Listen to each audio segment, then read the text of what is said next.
Pirates made a move, the Blue Jays made a claim, and somewhere Jack Sawinski is wondering where all the homers went. Let's talk about it next on Locked On Pirates.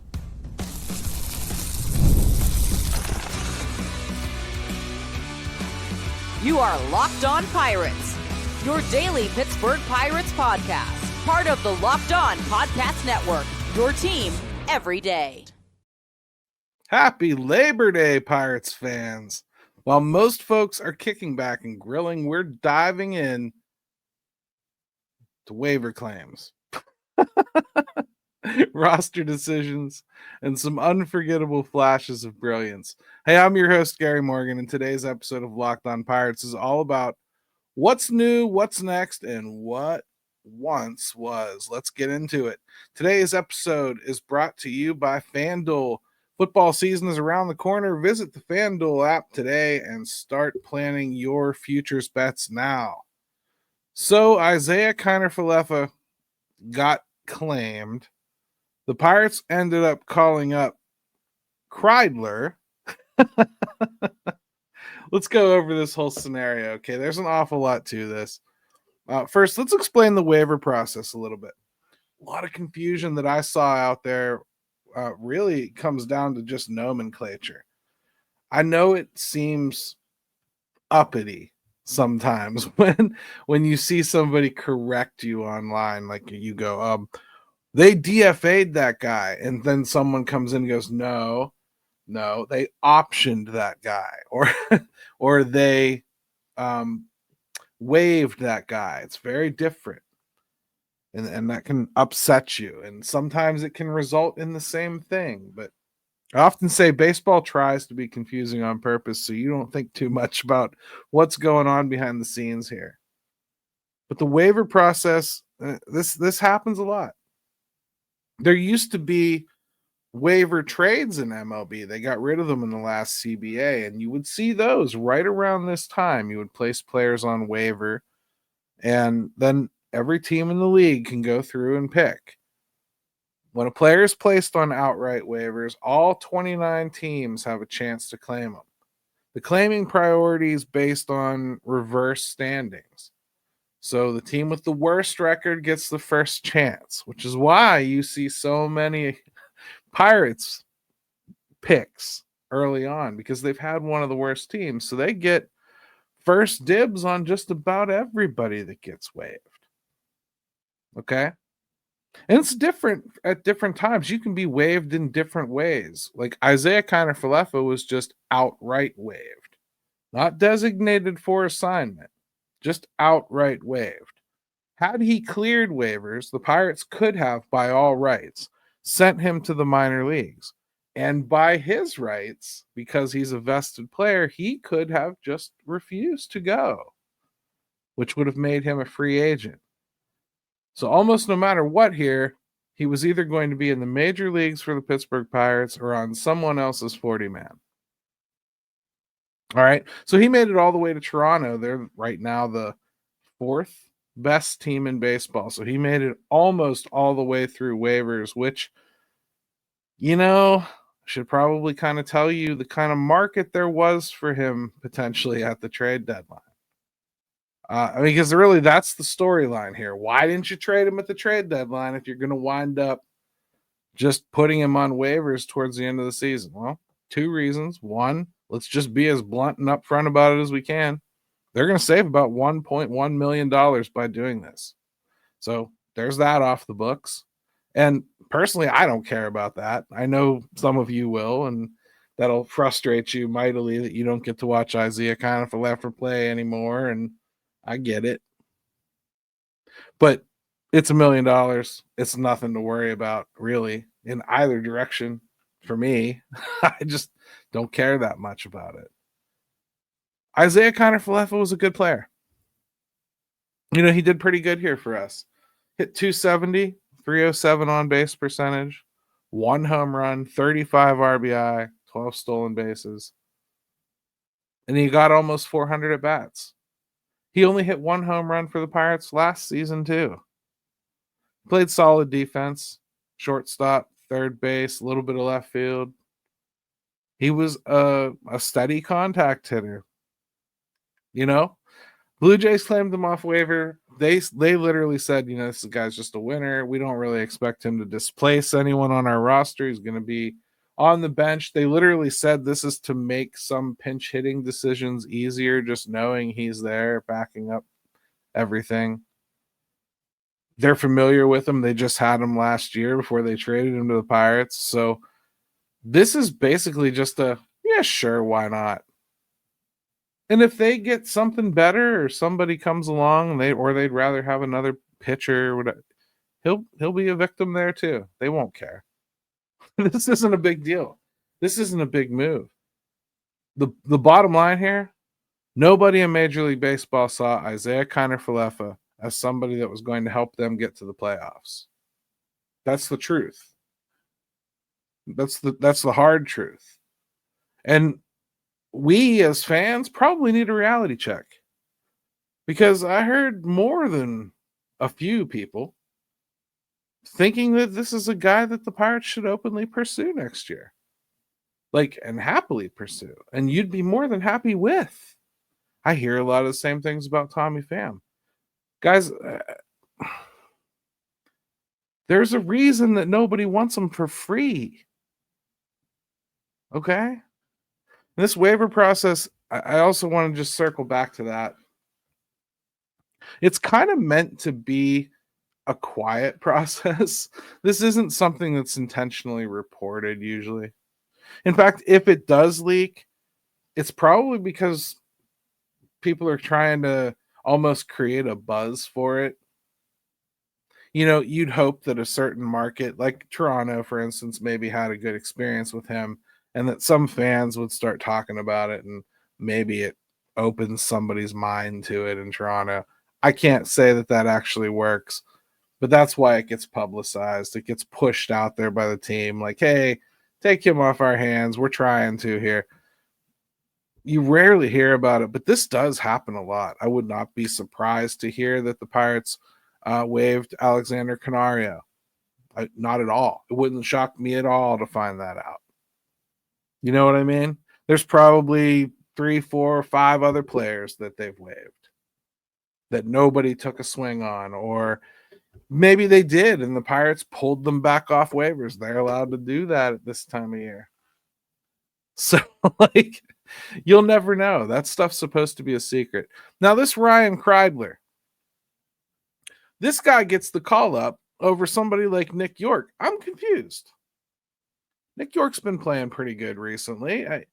Kreidler was hitting .251, 374 on base percentage, and a .410 slug in AAA with 25 doubles and 14 steals.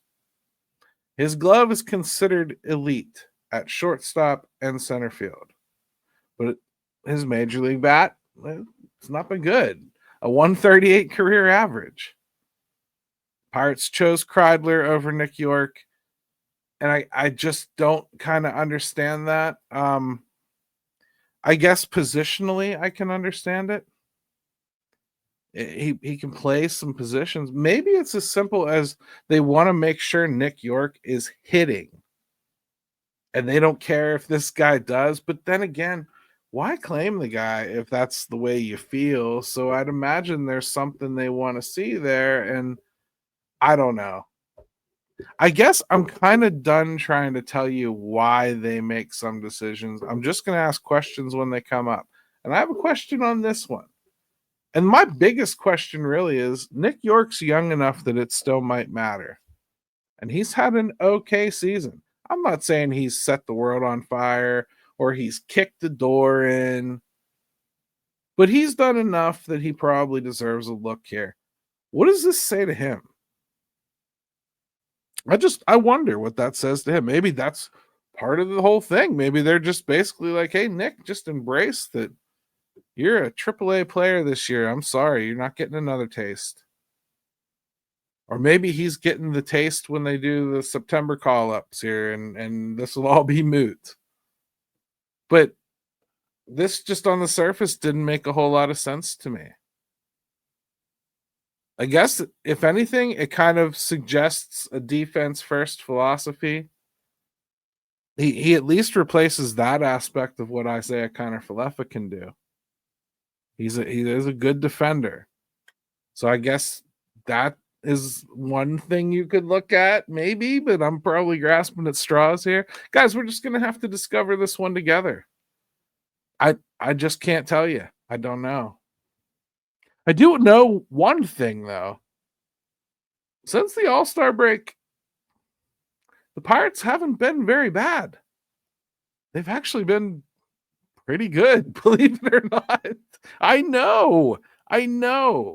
If this gets you to not come back from the break, I actually understand. The hot dogs and hamburgers probably do sound more appealing than listening to some dude ramble about how this bad team isn't that bad. Stick with me, okay? Have I built any credibility with you? I think so. Come back. Hey, Locked On Pirates fans, are you still paying full price for gas? Stop leaving money behind. Get real cash back every time you fill up with a free Upside app. Simply download the free Upside app in the App Store or Google Play right now and start earning cash at the pump today. Use my limited time promo code SEASON. Get an extra 25 cents back per gallon on your first fill up. You could make up to $300 a year just from buying the gas you already needed. At first, I thought it was too good to be true, but it's totally legit. Real people are getting paid just to make their daily commutes, and you can too. Plus, you can cash out anytime to your bank account, PayPal, or even an e-gift card for Amazon or other brands. Don't let this offer drive on by. Download the free Upside app now using my limited time promo code SEASON for a limited time 25 cent per gallon bonus. That's promo code SEASON. Offers vary by user and location. Go to upside.com for terms and conditions.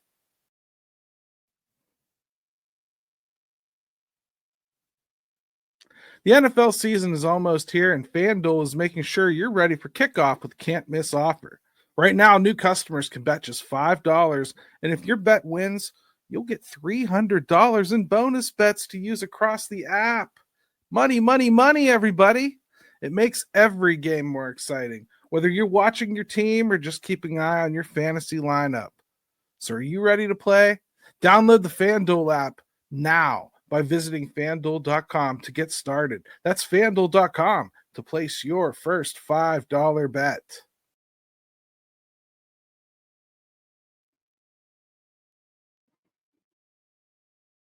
We have an important request. Locked On wants to hear from you. We've put together a survey to learn more about our listeners and make your favorite podcast even better. This is your chance to tell us what you like, what you don't, and answer questions about our advertising.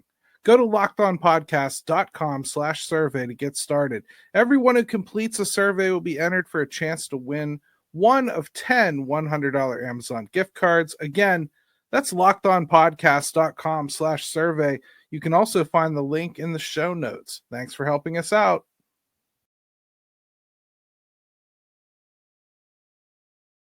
All right. Hey, welcome back to Locked On Pirates. Listen, subscribe and like now before I get into the. No, I'm kidding. Come on. It's going to be okay. It's going to be okay. We're allowed to look at things that are good too. I promise. It's going to be all right. Since the All-Star break, the Pirates are 21-19. Okay, listen, I know. It doesn't feel like they've done anything positive at all, but that happened. Under Don Kelly, they have an under 500 record, but not by much. The team is probably as good as they've been all season right now, I'd say. As far as who's playing well and who's not, they've got their full complement of most of the players they expected. Sure, they're still farting around with some positions. We'll get into that, of course. Nobody's claiming this is a perfect team. But I do believe it's a 500 team. I believe, in fact, a 500 team is the best case scenario for what was actually put together this year. It doesn't mean it's good enough. I'm not excusing what they've done here. But I am saying I know a whole lot of this team that's coming back next year. I do. And so do you. Brian Reynolds will be back next year. And you know that's the case because of the contract. And you know it's ridiculous to suggest that he should be traded for offensive improvement on this baseball team. O'Neal Cruz will be back. And you know it's ridiculous to give up on a guy that's going to hit 20 home runs and have 30 stolen bases this year, despite everything else that you've seen. Everything that you rightly criticize pales in comparison to those two stats that can't be replicated. Not yet. You know Spencer Horwitz is going to be the starting first baseman. You can continue to pray for somebody that hits 40 home runs, but Spencer Horwitz is going to be your starting first baseman. And he can probably hit 15 to 20 home runs in a full season with a fully healthy wrist. I believe that. I believe he will get better. Nick Gonzalez is going to be your starting second baseman. And he's got to also add more power to his game, but he has shown up with an average and a knack for hitting with runners in scoring position that very few have on this baseball team. Henry Davis is going to be back. I think he should be the starting catcher. For defense alone, I hope for offensive improvement, even if I can't put my finger on why I should expect it. I think there's something real here with this dude they picked up from the Yankees, Perez. I think there's a good chance that he plays a role here and a factor in backing up first base and catcher, and I believe the bat is pretty real. There's still the jump from AAA. Don't get me wrong. It isn't like I expect him to just come up here and start banging it out right away, but I see that as a viable bat that really could play a role here. Yeah, they don't have Isaiah Kiner-Falefa. No, I don't believe they're going to have Tommy Pham. Yes, they could bring him back as a backup. They really could, and I would be okay with it. I'm not sure I trust them to use him as such, though. And I think they could get better. I think they should get better. I think they should demand more power. And I don't think it all that likely that Pham comes back and does what he did this year. I just don't. I don't. But I think that there's room for other players to step in. I don't think it has to be anybody that's here. Jared Trillo is another one. He's hitting better in these last part of the month here, and we'll see how he finishes the season. Yes, he's done this before. We went through this, but it's a guy that's going to get an opportunity. Cam Devaney's getting an opportunity. Who knows what they're going to do? It looks like third base. If so, hey, for once, they've got a guy at third base that we know has pop. We don't know if it's going to translate to the majors, but we know that he hit more home runs in the minor leagues than Brian Hayes ever did. So that's a good bet. Problem is, this team can't go into next year with a couple of bets at some of those positions. You know, like you're going to have to go out and test the free agent market or make some trades for those other spots. But I think we're starting from a better baseline than our heads are allowing us to think we're in. I realize where they are in the standings. I do. We've talked about it all year. I've been with you all year long. I've been on the same damn ride as the rest of you. So it's not like I haven't felt it. I'm just saying, I think when you really collectively look at it, the pitching has trended up, really, this whole season. We had a little lull around the trade deadline where the bullpen looked like it was just going to turn into swamp gas. But it's rebounded. Now it's settled, been fortified by kids. And yeah, a lot of this piggyback stuff is making it confusing as to what that bullpen is going to look like. Because it won't look like this next year. This isn't a way that you can actually survive an entire season. You can't construct the bullpen in this fashion and expect it to get you through 162 games. It won't. So there will be additions and there will be demotions that'll be felt, from starters. They'll be moved into the bullpen. There'll be guys we've never heard of yet contributing. But I think the pitching, I think it's on a track to be better than it was this year, and I think it was pretty damn good this year. They just need a little offense to turn a little bit of a corner. I can tell you, I think they need way more than that to be a solidified playoff team, or to get into the playoffs and have it matter, or to take it a World Series run. They need way more than they have, and they need way more growth than we've seen. And they need Connor Griffin to finish racing to the majors like he is. And they need someone else like Emerson Valdez to just really be real and come up here and just pound homers and do nothing else. And they need all that. That's all true. They need Termar Johnson to work out. They need all that for sure. And this team rarely does enough. I'm just telling you, this baseline, it's not like massive failure start for 2026. It's right around a 500 team, I think. And I think without any mistakes being made, or moves, or changes, or fixes, or firings, or anything, I think it's a 500 club next year, returning. I think that's what they've played like since they replaced the coach. I think that's what they've played like as they've matured together.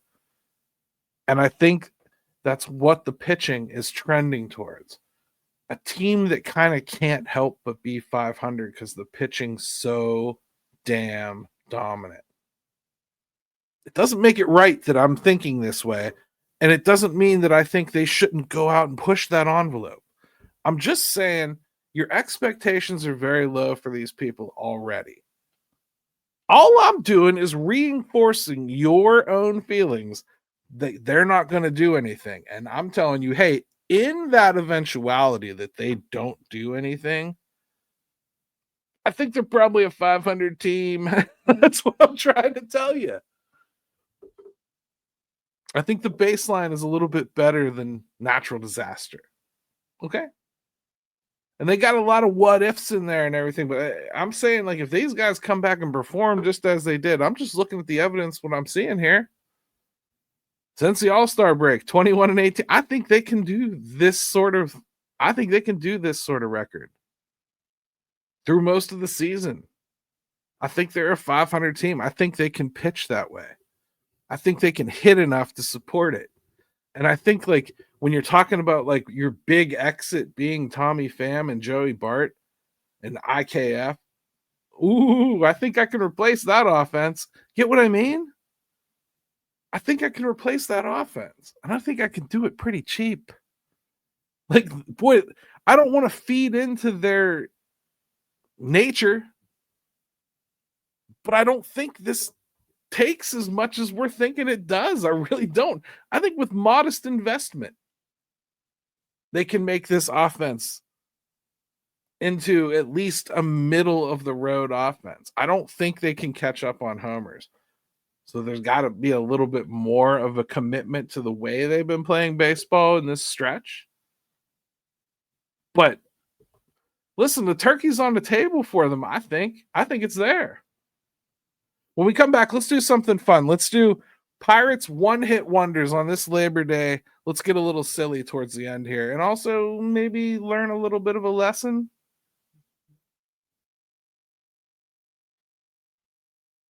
This episode is brought to you by PrizePicks, the daily fantasy app where making the right call can actually pay off. You and I make decisions every single day, but on PrizePicks, being right means cashing in. With football back, PrizePicks is the simplest and fastest way to get in on the action. Just pick more or less than 2 to 6 player projections, and you can turn your takes into real prizes, all in less than 60 seconds. I've been playing PrizePicks a little bit lately. It's such a fun way to stay locked in on the season, no matter what's going on, even if you aren't in touch. Sometimes I do it on the NBA just because I feel like it. Download the PrizePicks app today and use code LOCKEDONMLB to get $50 in lineups after you play your first $5 lineup. That's code LOCKEDONMLB for $50 in lineups after your first $5 play. PrizePicks, it's good to be right.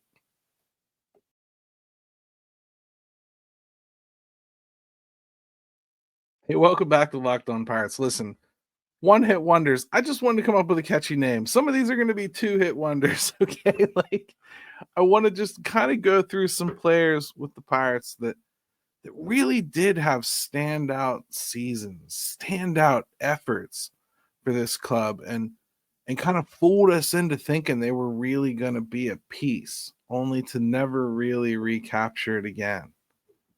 All right, now some of these you'll remember real quick, and I didn't go too far back in the future or in the past. So if you want to call me out on something that I've missed from the 80s or the set, I wasn't trying to do that. Okay, we're talking like very recent baseball, the last couple decades here. These are just guys that performed and then didn't. Gregory Polanco had 2 peak seasons.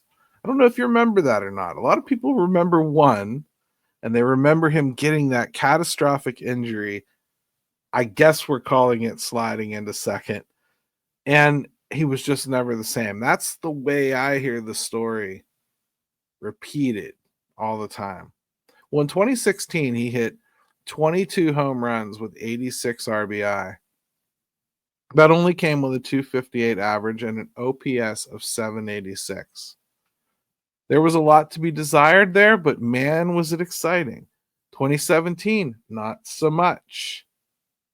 2018, he had 23 home runs, 81 RBI, 254 average, and an 839 OPS. I mean, I think most of us really felt like Polanco was going to be, he and Marte were the 2 stars that were going to survive that last window and lead us into the next one, along with some of the young kids like Brian Reynolds and Josh Bell, right? But after that, Polanco never hit more than 11 home runs in a season. Injuries and inconsistency plagued the rest of his career. Those 2 seasons, legit star. And I just want to kind of point this out because I think it's pretty similar. Jack Sawinski, very similar. 45 home runs across 2022 and 2023, just 12 total cents. Does that not sound eerily similar? I mean, like, for real. The parallel is kind of sick. How about this one? James McDonald in 2012. Remember, he had a 2.37 ERA pre-All-Star break in 2012, and then post-All-Star break, 7.52 ERA. What a tale of 2 seasons. He had so much promise. I remember personally thinking this guy was going to lead our rotation for the next 5 years. Think about in 2012 how far away we were really from what we would end up seeing in 2013, 2014, and 2015. Like, our starters were no way settled. Jeff Locke in 2013 had a 2.15 ERA in the first half. Think about that. That's like insane numbers, right? Second half, 6.12. He was an all-star. An all-star, right? And then he just was never the same. Sure, he stuck around and pitched more for the Pirates as a stereotypical 5th starter. But my God, that start to that season, he looked like every bit an answer for that rotation. Josh Bell, in May of 2019, he had a 390 average. This is still, to this day, I just want to interject this before I read his stats. To this day, this is the most impressive month I've ever seen in a Pittsburgh Pirates uniform from a hitter. Now, Keep in mind, I'm 48. I missed the 70s. Okay. And I did see Bonds, but I don't remember Bonds ever having a month like this. I guess I could go back and fact check myself, or maybe I was too young to really absorb it. But I don't remember Bonds having a month like this in a Pirates uniform. Josh Bell, May of 2019, 390 average, 12 home runs, 31 RBI. He would never come close to matching that again. He had a good July that year, but it wasn't this. And we know what's become of the rest of his career. He's still capable of doing that in stretches. The problem is those stretches, when they're gone, it's such a deep, dark hole. But you're so filled with promise. Who in 2019 watching Josh Bell do that didn't think he was going to be a gigantic part of this team for the next half decade? Who didn't think he needed extended like immediately? Who didn't think it was like a pressing matter to get him extended? Right. Like, you can get fooled too. And people don't like admitting they're wrong. And I get it. I don't either. But these stories should remind you how fleeting success can be in MLB and how hard it is to sustain it. And just as much as these stories can happen, you can have a story like you're watching with Tommy Pham right now, where everything told you that he should have been cut in May. And look at what he's done since. The bottom line is we're still watching a sport. And while all these stats point to predictions and they tell us things and they give us insight and they help us judge players and they help teams judge players, you don't really know. So sometimes it's okay to just let yourself be a fan and just watch baseball. I know some of you can't shut off the nutting stuff and you can't get the payroll out of the back of your head and you're frustrated about decisions they've made. I totally get all that. But it's okay sometimes to just watch baseball. It's okay to just appreciate your players playing well. It's okay to realize that you're wrong. Come to grips with it. Fall in love with it. Being wrong and being open about being wrong will set you free to have conversations about everything, especially baseball, because you're going to be wrong as often as guys don't get hits, which is way more than they get them. So what do Kreidler, Don Kelly, and Jack Sawinski have in common? They're all part of the Pirates' ongoing experiment to a degree. Whether it's waiver claims or breakout seasons, this team is always evolving. Thanks for listening to Locked On Pirates. I really do hope you have a great Labor Day. I'm going to try to keep it real here, even when the Pirates won't. Stick with me. All new episodes tomorrow morning.